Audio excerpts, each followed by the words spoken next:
Olá a todos, muito bem-vindos a mais um episódio deste Child Talks, mais uma vez com grandes profissionais, grandes pessoas que convidamos para trabalhar aqui temas um bocadinho fora da caixa. Hoje comigo tenho uma pessoa muito especial que, antes de ser uma profissional de excelência, tem de ser mesmo uma excelente pessoa. Estou a referir-me à Rita Costa Pereira. Eu tenho um grande carinho por ela, não somente por ser uma profissional muito boa que tem colaborado connosco na área do sono infantil, é uma área muito complexa, mas também pela pessoa que é, pela honestidade, pela humildade, de vir a público, muitas vezes dizer as dificuldades que ela própria tem a trabalhar estes temas. Por isso, Rita, obrigada por estares aqui. Quero agradecer-te muito, agradecer também à FNAC dar-nos esta oportunidade e perguntar-te, afinal, quem é a Rita, antes de mais? Olha, para começar, eu é que agradeço estar aqui. Obrigada por mais uma vez me tirares da minha zona de conforto. Estou assim um bocadinho ansiosa, mas acho que isto, entretanto, já passa. Não se nota nada. Só um bocadinho, nada de especial. Portanto, então, eu sou psicóloga clínica, tenho especialidade em psicologia perinatal. Estou a terminar agora também mais duas especialidades, como sabes, uma em psicologia de sono e outra em sono infantil, mais uma, porque temos que nos ir atualizando. Sou mãe de 2 bebês, com uma diferença muito curta, e, portanto, nos últimos tempos tenho posto muito em prática tudo que tenho estudado e tudo o que estudei até ser mãe. E isso tem sido uma enorme mais-valia também para o teu projeto. Apoias muitas famílias. Apoio muitas famílias com base no que tenho estudado e no que procuro todos os dias saber mais e mais informação, mas fazendo sempre a ponte também com a minha casa, não é? E com aquilo que se passa em minha casa com os meus filhos, ainda que as realidades sejam todas diferentes. Acho que acaba por ser uma mais-valia também poder ter ali um pequeno centro de estudo no quarto dos meus miúdos. Sem dúvida, porque acabas por conseguir também trazer para a prática, não é? Aquilo que é a maternidade real, porque se nós não nos conseguirmos pôr no lugar do outro, se calhar não vamos ser profissionais também tão conscientes e tão eficazes no trabalho com as famílias, não é? Sim, esta questão da empatia é fundamental. E é fundamental percebermos que nós não cabemos todos nos livros, e por muito que consigamos ler em muitos e muitos livros, muitas teorias, todas muito idênticas, depois na prática às vezes as coisas não resultam assim, e temos que ser flexíveis para conseguir entender cada família, porque o que se passa na minha casa pode não funcionar na tua, não é? Claro. E temos que ser flexíveis para conseguir perceber o ambiente de cada família e adaptar a nossa prática a cada ambiente familiar. Claro que sim. Olha, Rita, quando idealizamos o nascimento de um filho, é geral, aliás, nós lidamos com muitas grávidas e grávidos, é geral a preocupação com a abstinência do sono, com as dificuldades de dormir. Muitas vezes temos pais e mães, mas mais pais, que nos dizem: mas eu trabalho de noite, ou eu sou bom a estar acordado de noite, para mim é na boa não dormir de noite, isso vai ser tudo tranquilo. A verdade é que depois, quando chegamos lá, deparamos-nos com vários dias seguidos de abstinência, noites sem dormir, e isto muitas vezes prolonga-se no tempo. Pode não ser uma coisa só do primeiro mês, prolongar-se por muito mais tempo, não é? Aqui a grande dúvida, e que nos chega muitas vezes, e por isso eu te colocar, é como é que as famílias chegam até ti e quais são os principais problemas que elas relatam? Em que fase da vida também dos seus filhos, não é? Olha, as fases da vida chegam-me em todas as idades, em boa verdade. Acho curioso esta questão de que as pessoas, antes de terem filhos, lidam bem com a privação de sono, porque na maior parte das vezes podem descansar depois. E quando temos filhos, esta não é uma realidade. E outra coisa que é, a par da privação de sono, são as tomadas de decisão que temos que fazer em relação aos nossos filhos. Tomar decisões importantes, gerir expectativas dentro de um casamento, e tudo isto com uma baixa capacidade de gestão emocional, porque a privação de sono é isto que nos traz, né? Maior irritabilidade, maior dificuldade em tomar decisões ponderadas, traz aqui algumas situações que podem ser constrangedoras para o ambiente familiar. O que é comum a estas famílias todas, além do cansaço e do cansaço que é extremo, não é? Como sabes, e depois da frustração que daqui advém, é o sentimento de culpa, porque temos toda uma sociedade que não ajuda nestas questões, não é? Portanto, ainda temos muita informação antiquada a circular, e o que me parece ser a realidade mais comum de todas estas famílias é a falta de acesso à informação que respeite a fisiologia do sono natural do bebê. Uma informação que seja respeitadora, que seja empática, que seja individualizada. Sim, continuamos, a ouvir recorrentemente que o bebê só se vai habituar a dormir se chorar, se o deixarmos a chorar. Muitas das vezes as avós dizem, é só um minutinho ou dois, ele acaba por se calar, porque ele tem de entender que ninguém vai lá e por isso ele tem de dormir. Isto ainda continua a ser muito dito, nós vimos isto diariamente, tu também de certeza, não é? Então, eu assisto a isto diariamente na minha consulta. Quando falamos aqui da sociedade, o que é triste, Andreia, nós não estamos a falar só dos nossos pais, dos nossos amigos, dos vizinhos que nos cruzamos no supermercado. Estamos a falar de ordens que regulam profissionais de saúde, que estão todos os dias em contacto com estas famílias e que continuam a escrever guias com informação que é bafienta, que é desatualizada e que a culpa é de quem? De quem escreve e de quem lê e aplica e permite, não é? Sem qualquer juízo crítico de porque é que eu estou a fazer isto. E quem reflete sobre estes guias, que são recentes, ainda para mais, não é? São guias que saíram recentemente, pergunta-me, mas como é que eu agora chego ao meu centro de saúde, por exemplo, e aplico isto que tu me estás a dizer? E a resposta é com base em evidência científica, porque eu falo com base em evidência científica. Claro que sim. Portanto, aqui nós temos que contrapor o que tem sido escrito e o que tem sido amplamente divulgado com contraposição de evidência científica. Qual sentes que é a grande vantagem? Lembrei-me porque estava-te a ouvir agora e estava a pensar nisso, porque o grande problema que pode advir destas más práticas é a nível emocional, não é? Psicológico. Eu vejo aqui uma enorme vantagem de tu seres psicóloga e trabalhares o sono infantil. Em que medida é que sentes que isso é vantajoso na tua prática? Tu seres psicóloga e ao mesmo tempo, ou seja, conheces o emocional do adulto, da criança, e depois indicas determinados comportamentos que eles podem passar a ter com base também nisso, não é? Não é como, não descredibilizando outros profissionais de saúde que possam fazer apoio ao nível do sono, mas não é como qualquer outra profissão, não é? Que nós, se calhar, estamos focados noutros aspectos e não necessariamente no emocional. Já me ouviste dizer, se calhar, umas dezenas de vezes que não podemos falar sobre sono sem falar sobre emoções. Sim, sem dúvida. Sono é biológico, é indiscutível, mas também é vínculo. E é durante a formação em psicologia, durante a formação em comportamento humano, que nós aprendemos a olhar para estas questões e focarmos-nos nestas questões da mesma maneira que, se calhar, um enfermeiro se foca em doença. Por isso é que Mas também em prevenção. Mas também em prevenção, sem naturalmente. Dúvida, por isso é que eu agora também senti esta necessidade de aprofundar ainda mais o conhecimento, no sentido de ficar ainda mais atenta à patologia, porque percebia que estava muito atenta aos fatores emocionais, de vinculação, de desenvolvimento da criança.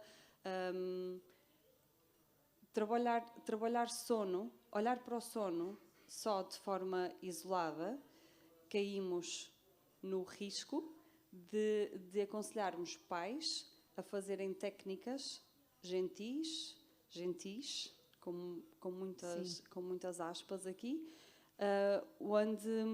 onde se promovem estratégias de choro choro sem ser acolhido durante o sono, em que se recorrem a estratégias menos ortodoxas, em que depois a criança aprende a dormir, mas na verdade a criança aprende a não contar com o adulto. E aquela criança parece mais autónoma, porque adormece sozinha, mas aquela criança aprendeu a gerir o stress à maneira dela, que habitualmente não é assim tão bom. Não é assim tão bom, porque não é uma forma regulada. Que os miúdos aprendam, não notas isso? As pessoas adoram que os miúdos não incomodem. Sim. Era ótimo que os miúdos não incomodassem. Sem dúvida. Só que realmente, porque as emoções de forma geral incomodam. E incomodam o adulto. E muitas vezes o adulto não sabe gerir as suas próprias emoções, não sabe reconhecê-las. Então, quando se depara com uma criança que muitas vezes está a manifestar as mesmas emoções que o próprio adulto, isto acaba por ser absolutamente desolador. Não sei como ajudar. Claro que sim, claro que sim. Tu notas que as famílias se andam a arrastar meses a fio até chegar a ti, ou seja, recorrem muito mais numa ótica de tratamento do que naquela prevenção quando começam a notar sinais de dificuldade, porque se calhar o melhor era, ok, aos 2, 3 meses do meu filho eu ainda não consigo que ele descanse mais de 1 hora seguida durante a noite, por exemplo, ou ele desperta de hora a hora. Se calhar isto não é uma coisa considerada dentro da normalidade, então se calhar eu posso procurar já ajuda para daqui a uns meses as coisas estarem melhores. É isto que acontece ou é mais arrastarem-se até aos 6, 7, 8, 9 meses e já virem quando a mãe já está emocionalmente debilitada, o pai também? E eu acredito que é mais uma questão de gestão de expectativas. A sociedade acredita que um bebê tem que dormir de determinada forma. E muito do meu trabalho é gerir expectativas com os pais, no sentido de lhes explicar o que é expectável para a fase de desenvolvimento daquela criança. Acordar de hora a hora pode não ser um sinal de problema, dependendo da idade. Okay? Dependendo do tempo que a criança permanece acordada, dependendo do motivo pelo qual a criança acorda. Isto pode não ser um problema. Claro que é um problema no sentido em que estamos aqui a perturbar o sono do adulto. O sono da família, e sim, de toda a família. E acaba por ser aqui um constrangimento ao bom descanso. Mas é importante percebermos que os bebés acordam. E claro, é normal que os bebés acordem. Uma noite completa num bebé não é de todo uma noite completa num adulto. E as com pessoas certeza, acham que é. E uma noite completa de um bebê em horários completamente diferentes da noite completa do adulto. Quantas vezes começa às 8 a dormir e até à 1 da manhã já fez provavelmente uma noite completa. Lá está a noite já completa deles. Já estão não sei quantas horas seguidas, não é? E os pais acham que agora estes despertares não são normais. Mas os pais só se deitaram à meia-noite. Sabes que os adultos de forma geral, mas os adultos portugueses dormem muito mal. Pois dormem. Deitam-se à tarde e a más horas. Não respeitam os seus próprios sonos. E depois querem crianças com boas relações com o sono. E as crianças não aprendem por aquilo que nós lhes dizemos, aprendem por aquilo que observam os pais a fazerem. E quando nós deitamos... nem todas as crianças têm que se deitar às 8 da noite, mas grande parte das crianças portuguesas vai dormir, pelo menos durante o primeiro ano de vida, entre as 7h30, 8, 9, e faz as primeiras 4 horas de sono mais ou menos seguidas, e aqui está cumprida com a noite inteira da criança. Exato. E os pais vão dormir a que horas? À meia-noite, 1 da manhã, que é quando começam os primeiros despertares daquele bebê. E, portanto, em vez de aproveitarmos aqui este momento em que a criança está a dormir um par de horas seguidas e aproveitarmos também para descansarmos, eu sei que há montes de coisas para se fazer em casa. Eu consigo compreender que as realidades das famílias são todas diferentes e que, se calhar, há coisas que têm que ficar para depois das crianças ficarem a dormir. Claro que sim. Mas a minha pergunta é, temos sempre que ir retirar ao sono do adulto? É este o tempo que nós vamos mesmo tirar durante o dia? Não há mais momento nenhum onde nós possamos fazer estas coisas que estamos a fazer durante o período de tempo em que os bebés estão a descansar? Sabes que eu sinto, é muito pertinente o que estás a dizer, e sabes que eu sinto que quando não há preparação, ou a preparação não é focada nestes aspectos, os pais não sabem mesmo para o que vão. Porque quando lhes dizemos na gravidez, aproveitem para fazer os vossos turnos um com o outro, para se entreajudarem, para se a mulher dorme melhor ou precisa de dormir melhor na primeira parte da noite, se calhar é boa ideia se o bebê vai dormir às 7h30, 8 ir logo dormir não é? Porque isto no primeiro mês de vida, isto nas primeiras semanas pode autorregular todos, não é? E ser muito mais simples, e isto não acontece na maioria das vezes, não é? Mas há muitos casais que não estão dispostos a abdicar do seu dia-a-dia, das suas rotinas. Do seu dia-a-dia, das suas rotinas. Há muitos casais que, quando eu sugiro que a pessoa que está mais responsável durante a noite pela criança, então que se vá deitar logo com o bebê no início da noite, que me dizem, e depois? E o nosso tempo a dois? Mas sabes uma coisa? Depois, quando começamos a tentar desenrolar qual é que é este tempo a dois, percebemos que é ver uma série, que é cada um a fazer scroll no seu telemóvel, não é passar efetivamente tempo a dois. E as pessoas associam muito o facto de irem, ou seja, deixarem de estar um com o outro naquele momento porque um está a descansar e o outro continua a fazer a sua vida, que possa ser um impedimento ao bom funcionamento da relação, do casamento. Pois, eu acho que tem de se encontrar estratégias. Olha, dou-te o nosso exemplo lá de casa. Os meus filhos, quando eu estou, não adormecem com mais ninguém, querem a mãe. Naturalmente, eu adormeço primeiro a Leonor, depois vou-me deitar com o João Maria, que tem quase 6 anos. E quando me dizem, o João Maria vai dormir contigo até, não sei o quê. Não, ele não dorme comigo, por acaso não dorme. Sou eu que me deito na cama dele. Ele gosta de adormecer assim. O que é que significa? Ainda ontem fui deitar a Leonor às 8h30, eram 10h20 quando cheguei ao pé do João, porque no fundo, 8h30 deitei a Leonor, adormeceu 9h10, 9h15, porque ainda fomos ler a história, conversar, vim buscar o irmão, que demorou imenso tempo a adormecer, porque só quis conversar, eram 10h20 quando eu cheguei ao pé do meu marido. E é o que eu digo muitas vezes, se as pessoas se adaptarem, nós já estamos habituados a isto, ou seja, a seguir encontramos tempo. Se estivermos cansados, vamos dormir. Se pudermos ver uma série, os dois abraçados, vimos. Temos de encontrar outros momentos para conseguir estar os dois efetivamente em presença, mas adaptámonos também pelo bem deles e para eles estarem bem. E não sei se tu sentes isso, mas se calhar falta aqui alguma organização familiar. Não é isso que notas? Não vens às vezes dar organização à família? Sim, mas também maturidade naquilo que é uma relação e o que é que as pessoas entendem como intimidade. Sim. Porque as pessoas acham que relação e intimidade é sexo. Certo. E sexo é muito pouco intimidade, em boa verdade. Intimidade é sentimentos, é emoções, é partilha, é angústia, é dia-a-dia, é alegrias. E o facto das pessoas acharem que o tempo que eu vou deixar de passar com o meu marido vai prejudicar o meu casamento porque vamos deixar de ter intimidade. Intimidade é isso que tu dizias, é compreensão. Eu ontem só cheguei às 10h30 ao pé do João. Tudo bem, o João entende que quando eu estou, os miúdos querem adormecer comigo. E se der, nós vamos ver um filme abraçados. Se não der, paciência, vamos dormir. Eu, se chegasse ao pé do meu marido às 10h30, primeiro o meu marido já estava na nossa cama. A dormir. Portanto, era para ir dormir também.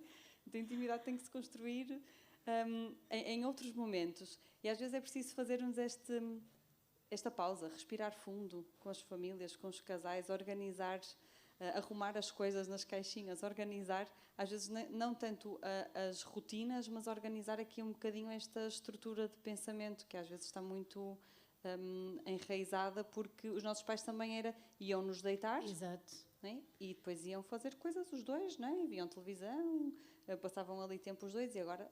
Mas confesso-te que demorou, Rita, e demorou porque eu me sentia culpada sempre e porque não arrumava a cozinha como a minha mãe me tinha ensinado, ou seja, acabávamos de jantar e ia brincar na vez de arrumar a cozinha. Ou seja, acho que também tem de haver aqui alguma preparação emocional, sabermos pedir ajuda. Lembro-me que quando me senti extremamente exausta por não conseguir gerir os sonhos deles e a vida familiar, procurei ajuda e comecei psicologia e enquanto mãe também senti necessidade disso. E acho que as pessoas fogem ao máximo à procura de ajuda. O que é que sentes sobre isto? Achas que o que eu estou a dizer faz sentido? Faz, porque has de concordar comigo que por muita preparação para o parto que façamos e por muito boa que esta preparação para o parto seja, e tu fazes esta preparação para o parto aos casais, e eu sei que tu não romantizas a maternidade, a parentalidade, ninguém nos prepara para o embate que é um bebê em casa. Sejamos honestos. Nem mesmo aquele primeiro olhar, o sentimento, nada. Aquele ter um bebê connosco. Nem mesmo tu, que já sabias para o que ias. Claro. Eu, que já sabia muito bem para o que ia. Quando o Vasco nasceu, Acho que a frase que eu mais disse foi: as minhas expectativas estão absolutamente defraudadas, eu não estava a contar com nada disto. Não estava a contar com nada disto, não é? Foi tudo muito difícil. O nosso foco muda, nós mudamos, tudo muda, não é? Portanto, às vezes, não acho que... Passa também muito pela resistência do procurar ajuda, principalmente quando são problemas de saúde mental. Isto ainda é um estigma, procurar ajuda. Mas já estamos tão assoberbados, tão afundados no problema, que às vezes temos dificuldade em perceber que estamos a precisar de ajuda, não é? Claro que sim, e temos também de reconhecer as nossas fragilidades, até que ponto é que eu não estou já com menos paciência, menos capacidade no meu dia-a-dia, menos memória até, e que não pode ser o sono de todos lá em casa que esteja. De que forma é que podemos encontrar uma estratégia para seguir em frente? Depois também repara, outra coisa que é muito mais fácil irmos ao TikTok procurar um vídeo de como resolver este assunto. Sim. Do que pormos-nos em contacto com as nossas próprias emoções, a procurar um especialista que nos ajude a desembrulhar tudo isto. Eu cada vez mais sinto uma coisa que uma vez ouvi de um especialista, olha, de um psicólogo, que dizia: cada vez que nós damos um tablet a um filho, ou nós vamos fazer scroll no nosso telemóvel, nós estamos a parar o nosso cérebro. Portanto, o objetivo é parar a emoção. Se eu estou cansada, vou ao telemóvel, porque assim pode ser que eu relaxe um bocadinho, mas não, eu vou parar o cérebro. E aqui é a mesma coisa, não é? Nós estamos tão cansados às vezes que parece que ir ao telemóvel à procura de uma solução é mais benéfico, mas se calhar se parássemos para pensar sobre o problema e encontrássemos ajuda, talvez fosse mais simples. Depois temos aqui também todas as questões de julgamento social que nós queríamos abordar nesta conversa contigo. Sobretudo aquelas pessoas que têm tendência a dizer: então, mas o teu filho ainda não dorme, ou o teu filho ainda dorme contigo, olha que isso prejudica a tua vida de casal, então, mas o teu filho ainda mama de noite, ou o teu filho ainda adormece, ainda precisa de ti para adormecer, porque ainda ontem eu disse ao João Maria: filho, olha, agora a mãe, o que é que achas? A mãe agora vai à casa de banho enquanto tu tentas adormecer. Estás doida, mãe? Não penses nisso, fica aí com o xixi, que eu não consigo, senão eu vou contigo, eu ainda não consigo dormir sozinho. Pai, está tudo bem, eu acho que não é uma falta de maturidade dele, nem uma falta de desenvolvimento, por aquilo que também conheço, não é? Então isto para te dizer que não... O que é que devemos fazer enquanto pais? Sentir essa culpa por nos estarem a julgar desta forma, enquanto sociedade? O que é que sentes que devemos dizer a estes pais? Olha, sinto que quando essa crítica vem de fora para dentro, é fácil de nós contornarmos a situação. Porque basicamente é explicarmos aos pais que cabe dentro da nossa casa aquilo que funciona dentro da nossa casa, não é? Quando isto existe entre o casal, é que já é mais difícil de contornar. Não raras vezes recebo mães em consulta que os pais não sabem que as mães estão em consulta. Não raras vezes recebo pais em consulta em que um deles é a favor de deixar o bebê chorar porque leu num livro ou porque viu no Instagram. E aqui é que reside o problema, porque aqui é muito difícil de trabalhar primeiro, de explicar o quão errado isto está, e depois de trabalhar na mãe ou no pai, quem quer que defenda a abordagem mais respeitadora em relação ao sono do bebê, de que este é que é o caminho correto a seguir e que o bebê não vai ficar mimado e que não vamos estar a pôr em causa a autonomia da criança, nem o desenvolvimento, porque estes é que são os maiores medos e os maiores mitos que andam aqui à volta. Quando esta crítica vem de fora para dentro, mas vem de profissionais de saúde, também é difícil. Quando é da vizinha, da mãe, da amiga, ou porque leu em algum sítio, mas o casal está de acordo, nós conseguimos contornar, alinhamos aqui um bocadinho as expectativas. Quando vem da enfermeira de família, do médico de família, do pediatra, aqui é que já é um problema grande, porque são figuras que realmente têm, e bem, um grande peso na nossa comunidade. Uma grande responsabilidade. E uma grande responsabilidade. E que não estão a ser responsáveis porque não estão efetivamente a atualizar-se. Ou pelo menos a reconhecer que não entendem. Nós temos muitos pediatras que nos encaminham casos porque reconhecem que não é a sua competência e que não entendem as questões da amamentação, da alimentação infantil, ou seja, coisas que, aprenderam muito pouco sobre aquilo, não é? Mas e olha, não se deixa-me dizer, atualizaram. não posso estar aqui só, como se diz no Norte, a cascar nos profissionais de saúde do setor público, neste caso, porque efetivamente também há muitos que fazem um trabalho formidável. Claro que Tá bem? sim, Também claro tenho, que sim. também tenho Claro, o contrário. também temos de dizer, Infelizmente, o que acontece mais é casais que chegam com má informação. Sim, sem dúvida, sem dúvida. Daí chegarmos aqui a uma questão que eu queria muito colocar-te, que é, já falaste um bocadinho da importância que tens dado à formação contínua e a tudo o que tens feito em termos de especializações na área do sono e da psicologia. Que formações é que achas que todos os profissionais de saúde que lidam com famílias e com crianças deviam fazer? Pelo menos alguma formação que acho que deviam atualizar se estão nesta área, já que não encaminham, não é? Porque muitos não encaminham, temos de falar a verdade, deviam encaminhar para o especialista certo, para alguém da área efetivamente do sono e que esteja atualizado. Não o fazendo, que recomendações é que darias a um profissional de saúde? Olha, fazer formação em sono infantil, não em Portugal, que infelizmente as que há não são com este olhar respeitador do bebê ainda.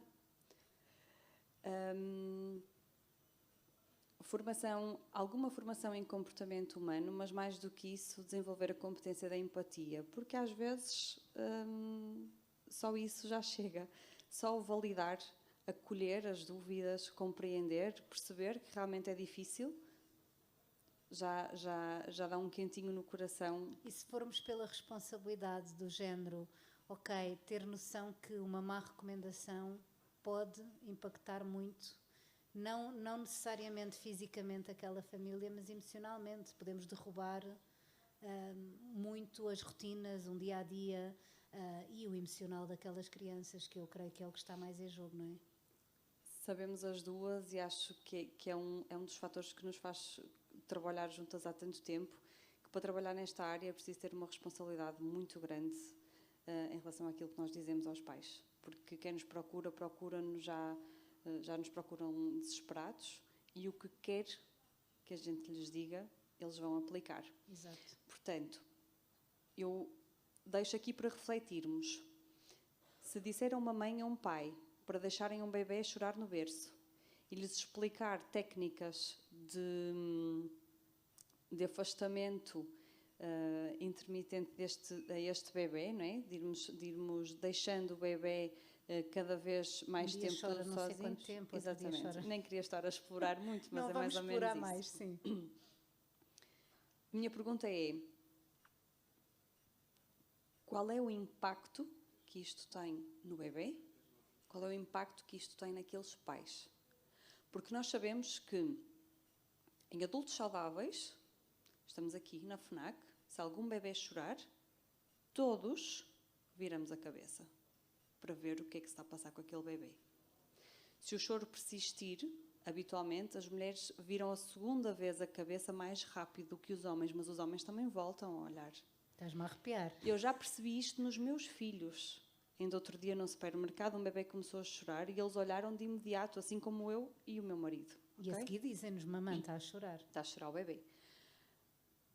E isto estamos a falar de adultos saudáveis. Quais é que são as repercussões que isto tem a nível emocional numa mãe e num pai que ouvem o seu, não é um bebê, é o seu bebê a chorar dentro do quarto e alguém lhes disse que o melhor para aquele bebê é eles não irem lá. Arrepiaste-me. Eu não quero imaginar os meus filhos. Eu espero que toda a gente que ouça esta nossa conversa também se arrepie e também reflita sobre isto. Sem dúvida, Rita. Bem, das aprendizagens todas que tens feito ultimamente, que eu sei que têm sido muitas, a Rita de hoje é diferente da Rita de há 1 ano e meio, 2 anos atrás, com certeza, ou se calhar de há 2 meses atrás, se não menos. De que forma é que tens, o que é a maior que tens trazido para a tua prática, ou qual é a maior aprendizagem que tens trazido para as famílias? Consegues enumerar? Sim. Não há melhor estratégia do que o vínculo. Não há nada que supere o vínculo. Nós sabemos que uma relação de apego seguro se constrói ao longo da vida, se constrói principalmente ao longo do primeiro ano de vida, e sabemos que não há nada que supere uma vinculação segura para um desenvolvimento saudável e para a tão esperada autonomia que os pais desejam. Quanto mais damos, menos eles precisam de nós. É mesmo E entre verdade, aspas, são que eu mais espero, autónomos. eu assim, espero que enquanto Deus- mãe, espero que precisem de mim para sempre. No outro não é? dia Mas o meu filho perguntou-me até quando é que eu lhe ia dar colo. Eu, filho, quando tu quiseres. Oh, mãe, quando tu fores velhinha e eu também, dizia-me ele, tu dás-me colo e eu dou-te sempre colo, filho. Não sei se em pé, mas dou-te colo. É muito importante que eles entendam que nós somos sempre o ponto de partida e somos sempre o ponto de chegada. Onde quer que eles queiram ir, nós estamos sempre aqui à espera que eles regressem. E isso é importante eles terem sempre consciente. Isto é que lhes dá a segurança de descobrir, de explorarem, sem medo que a gente fuja. Eu vou tranquilo, porque eu sei que quando olhar para trás está lá a mãe. Mas é muito importante, eu digo muitas vezes isto, e gostava de aproveitar este espaço para dizer: aproveitem para estar com os vossos filhos, mesmo a sério, de os verem a brincar. Eu acho que nós, enquanto pais, não temos a noção do quão importante é para uma criança estar a brincar e, quando olham para nós estarmos a olhar para o que eles estão a fazer. É uma sensação de segurança, de satisfação, de a mãe está aqui comigo ou o pai está aqui comigo. E o que eu observo muitas vezes é que os pais efetivamente estão presentes, mas só de corpo, porque estão normalmente no smartphone e não estão a ver o que a criança está efetivamente a fazer. E a infância é uma vez. Só acontece uma vez. Eu acho que já chegaste à última pergunta que eu te queria colocar, que é uma última palavra, ou vá, uma última frase para os pais e os avós e as famílias que nos estão a ver. O colo é o ponto de partida e é o sítio mais seguro do mundo para os nossos filhos. E é isto que eu quero que os meus filhos... Eu só quero que os meus filhos um dia me digam aquilo que o teu filho te disse no outro dia, que é: até quando é que tu me vais dar colo? Até sermos velhinhos, não é? E por colo entende-se uma palavra, um conforto. Eu acho que ele queria mesmo dizer estar ao meu colo. Estar ao colo. Mas pronto, mas... Quem me dera que a minha mãe conseguisse pegar em mim ao colo. Não era maravilhoso? Ai, Rita, quero muito agradecer-te este bocadinho. Quero dizer a todos que a Rita está presente online, fisicamente onde? Em Famalicão. Famalicão, na clínica. Mais Saúde de Joane. Mais Saúde, em Famalicão. Está online, as consultas online de sono infantil são incríveis, não somente na sua área pessoal, como também pelo SOS Mamãe, que é um grande orgulho para nós. E quero muito agradecer-te ter estado aqui, teres vindo tão longe para vires reunir connosco à FNAC do Colombo. Agradecer à FNAC a oportunidade que nos está a dar de podermos trazer estes temas tão importantes para vocês. E, por último, agradecer-vos a vocês, porque são os mais importantes no meio disto tudo, não é? Um beijinho a todos e até ao próximo episódio. Obrigada.